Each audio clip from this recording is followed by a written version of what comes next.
Last year when I spoke with you, none of us could have anticipated what we have been through during the past 8+ months. Last year when I spoke with you, I shared with you many of the things that make B'nai Tikva a community. Most of that community discussion was about you, my friends, my colleagues, my mentors, and my fellow congregants. The pandemic has provided us with many challenges. The flip side of that is that it has provided us with many opportunities to express ourselves as a community.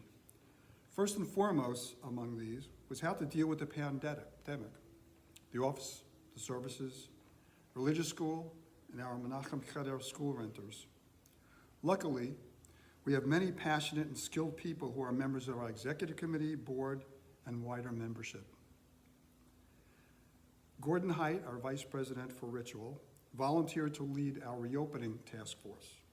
The first order of business was to determine what safe circumstances we would need to obtain to be able to reopen for in-person services. That is, what was the CBT standard going to be? Even at the point where the government would indicate we could reopen, what would we allow and limit for everyone to be safe? As I said, we are lucky.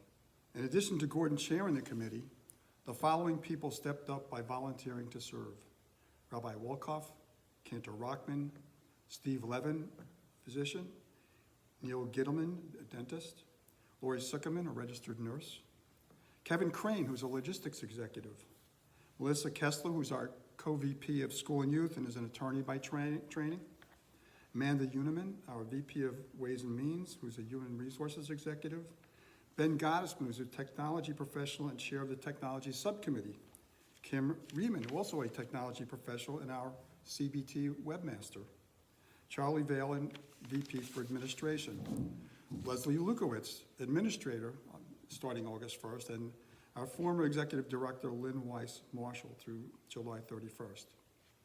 In addition, the technology subcommittee consisted of, and/or was aided by, Ben Gottesman, who chaired it, and Kim Riemann, who was our webmaster. But many extra thanks to Rob Blacken, Paul Zankel, Danny Greenberg, Gary Bergman, Mitch Frumpkin, and Andy Jackenthal.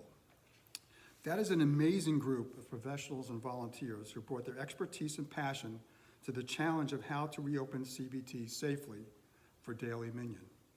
Ultimately, the task force reached a consensus that anyone in the building must wear a mask and that social distancing should also be maintained. While the consensus was 15 should be the maximum number of people at services in the sanctuary for now, Rabbi Wolkoff and Charlie Valen actually marked off 18 spaces that were socially distanced from each other. In addition, we have implemented a far stricter cleaning and sanitizing regimen than pre-pandemic. Thank you, Lynn, Leslie, and Julio, our maintenance worker. Again, our main concern is safety. Understandably, many of us are reluctant to be inside with even a small group of people wearing masks while the pandemic is ongoing.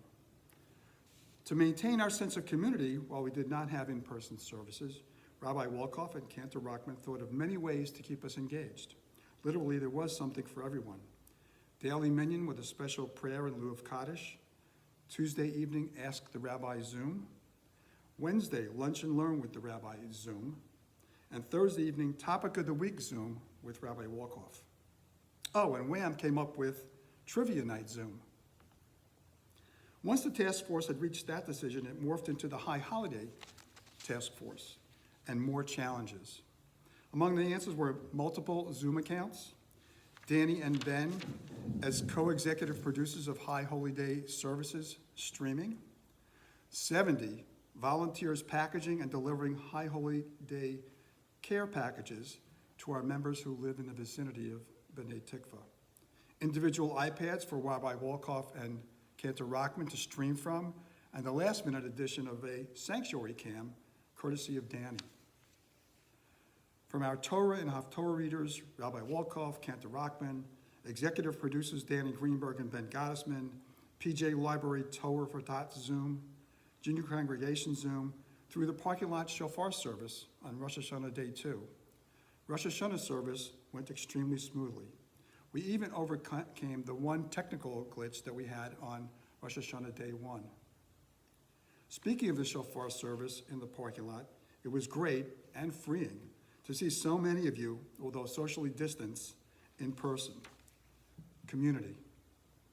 It brought that sense of community full circle, having me looking forward to when we can safely meet like that here inside our sanctuary. I outlined the reasons why our High Holy Day pledge, perhaps, is more important than ever in my letter that you received a few days ago. Restrictions on our long-term partner classical caterers, combined with our increased cleaning, sanitizing expenses, and more limited opportunities for fundraising events are the principal factors. Please turn down the pledge tab that you are comfortable with. No amount is too large or too small. Having 100% participation, regardless of any individual amount, is my goal. May each of you and your family members be inscribed for a safe and sweet new year. Shana Tova. Thank you.